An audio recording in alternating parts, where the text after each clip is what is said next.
Hello hello guys, आज चाहिँ हामी यसो घुम्न निस्केको।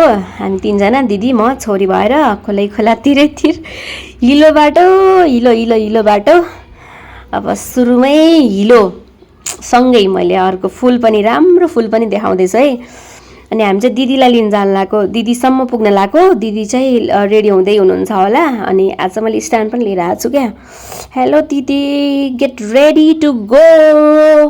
ढिलो हुन्छ, च्याट्ट परेर निस्किनुहुन्छ क्या अब। अनि एकचोटि एउटा फोटो जाओस्, एउटा होइन भिडियो जाओस् भनेर मैले चाहिँ खिच्न लागिरहेको छु।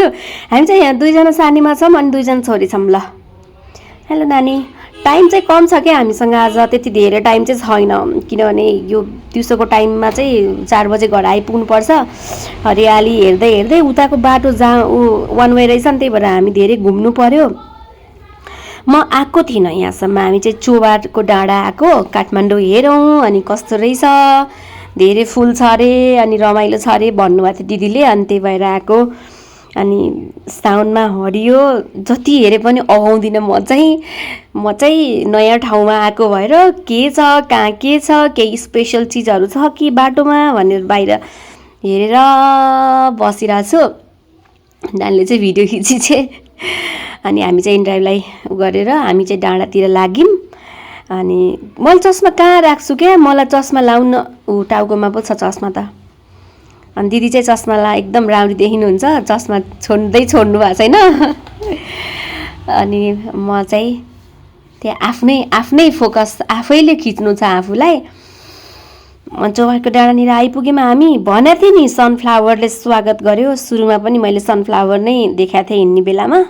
अनि यस्तो राम्रो ठाउँ रहेछ, हरियो हरियो बिचमा पहेँलो कस्तो पेन्ट आर्ट गरे जस्तो पार्क रहेछ, राम्रो रहेछ। अनि काठमाडौँको कुन भाग देखाउनु भएको छ दिदीले, यो कुन एरिया हो भनेर देखाउँदै हुनुहुन्छ छोरीलाई।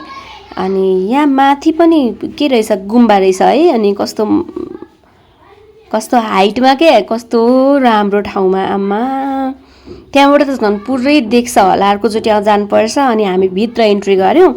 इन्ट्री फी पनि राम्रै रहेछ अनि पार्क पनि राम्रै रहेछ। जे होस् सबै कुरा राम्रो व्यवस्थापन रहेछ, सफा पनि रहेछ, आनन्द आउने। धेरैजना फोटोसुटको लागि आउनु हुँदो रहेछ है।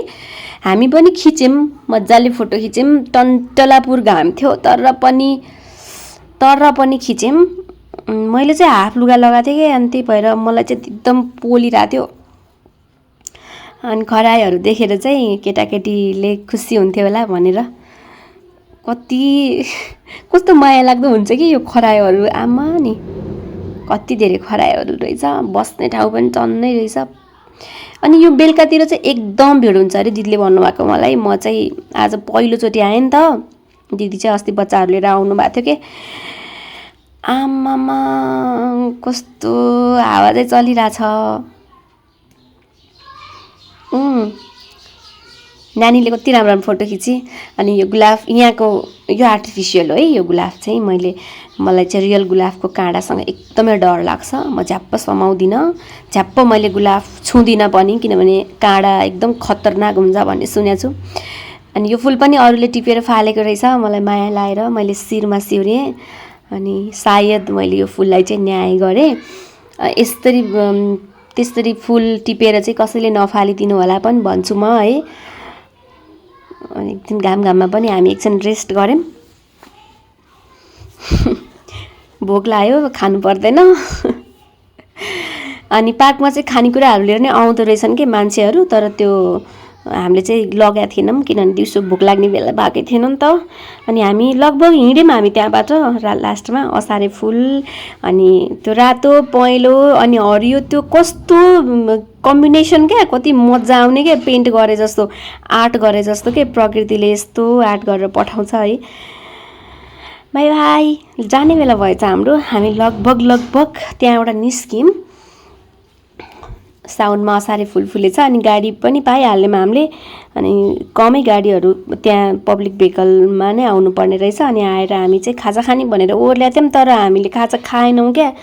खाजा खाएनौँ, किन खाएनौँ भनेर रिजन देखाउँछु म। मलाई चाहिँ यो बाटोमा यो देखेर कस्तो खानै मन लागेन, किन खाजा खानै मन लागेन।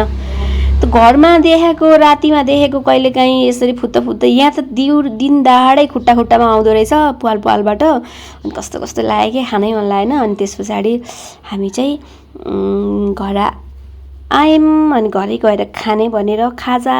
Okay bye bye, see you in next video.